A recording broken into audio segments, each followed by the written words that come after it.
Good afternoon everyone. We the student of BSc second year maths are going to perform an experiment of finding specific rotation of sugar solution using polarimeter. Now I request Pooja to tell everyone about the apparatus and about this experiment. This is a polarimeter apparatus or this is the analyzer, this is a polarizer. Then we see in sodium light.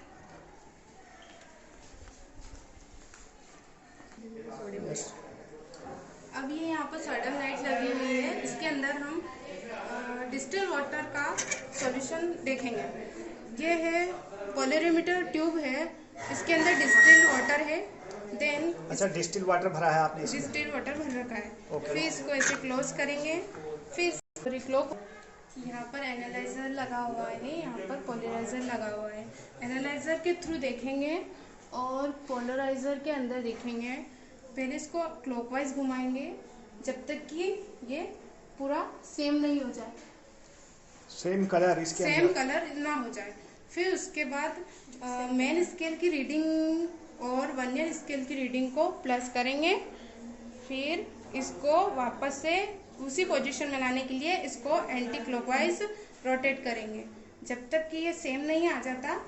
उसी position में तब तक घुमाना है और इसकी main scale की reading लेनी है और वर्नियर स्केल की रीडिंग लेंगे और दोनों को प्लस करने के बाद इसकी रीडिंग आ जाएगी। आप पूजा ने जो बताया है डिस्टिल वाटर के बारे में, उसको उसकी जो रीडिंग आई थी वो पूजा सभी ने नोट डाउन कर ली है। वैसे ही हम सेकेंड टाइम 100 सीसी पानी में 8 ग्राम जो शुगर है उसको ऐड किया है और यहाँ पे जो ये ट्यूब है इसमें डाला है। इसको यहाँ पे स्टेप से लगाया है और जो पॉलीमर जो है यहाँ से देखेंगे जो ये सोडियम लैंप पे रखा हुआ है यहाँ पे।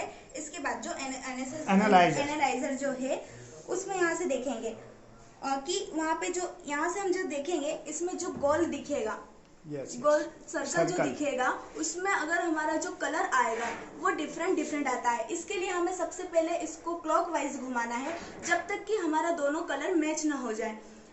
इसको घुमाते हुए जब हमारा कलर मैच हो जाता है तो इसकी जो मेन रीडिंग जो होती है वो और मेन स्केल की जो रीडिंग होती है वो और जो वर्नियर स्केल की जो रीडिंग रहती है वो सभी नोट डाउन कर लेते हैं। वैसे ही फिर हमें इसको एंटी क्लॉकवाइज इसको घुमाना है। अगर इसकी रीडिंग बिगड़ती है तो बिगड़ने दीजिए जब तक कि हमारी वापस एंटी क्लॉकवाइज जो रीडिंग रहती है वो वापस दोनों तरफ कलर मैच नहीं हो जाता है, तब तक हमें इसको घुमाते रहना है और देखते रहना है। इसकी जो वापस जो आई थी रीडिंग यहाँ पे मैच आ चुकी है। एंटी क्लॉकवाइज घुमाने पर इसकी जो रीडिंग है ये मेन स्केल की और वर्नियर स्केल की, इन दोनों की रीडिंग यहाँ पे मैच कर ली गई है। और इसके बाद आपको कशिश जिंदावत बताएंगे।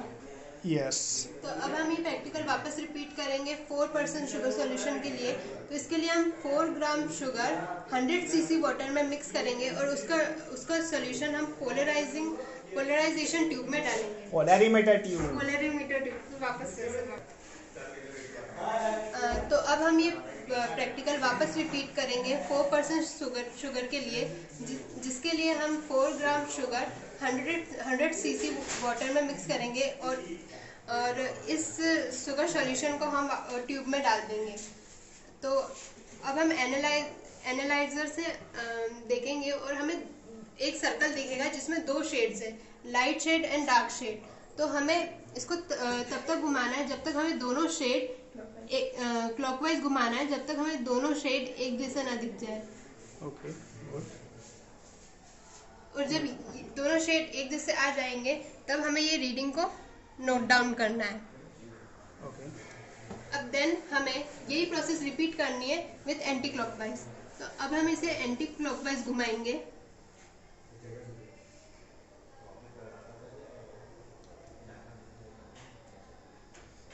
एंड देन वापस जब दोनों एक ही शेड में आ जाएंगे तब हम वो वाली रीडिंग नोट डाउन कर लेंगे। ओके। जैसा कि स्नेहा ने बताया था, अब 2% शुगर सॉल्यूशन में मतलब शुगर सॉल्यूशन देखेंगे। ये अब हम फिर से 2% शुगर सॉल्यूशन के लिए फिर से वही प्रोसेस रिपीट करेंगे और रीडिंग नोट डाउन कर लेंगे। यस। अब मैं आपको ऑब्जर्वेशन टेबल के बारे में बताऊंगी।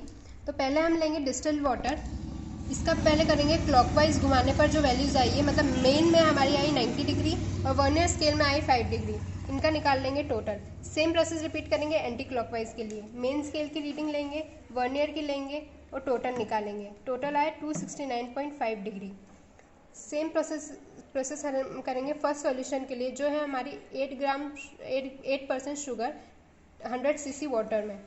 तो ये मेन की क्लॉकवाइज घुमाने पर मेन स्केल की वैल्यू 80 डिग्री आई, वर्नियर की 6, तो टोटल हो गया 80.6 डिग्री। अब हम लेंगे एंटी क्लॉकवाइज के लिए, जो मेन स्केल रीडिंग आई है हमारी 279 डिग्री, वर्नियर 4, तो टोटल हो गई 279.4 डिग्री। सेम प्रोसेस हमें बाकी दो सॉल्यूशंस के लिए भी रिपीट करनी है। नेक्स्ट हम निकालेंगे ए।